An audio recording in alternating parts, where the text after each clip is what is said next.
côn cố cọ ọt xì máu rồi lâu cọ khô khô cọ hột bà hay ọt sầu xi lâu đó bà anh ông bồn nữ dân được hạp đã sai chứ cọ khung khung hột bà lâu mà chia bà là còn tịnh bà điểm mấy việc đô cà tiệp phong việc đau là việc hiện áp u giống bà đây này lâu mà mưa còn chuột vào đấy chắc còn tịnh ôm được bọc vậy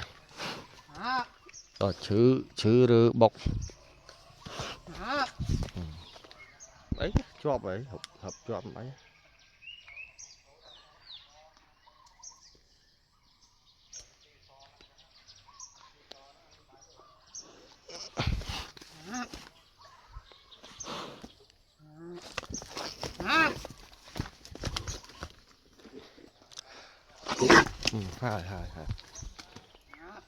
hai tàu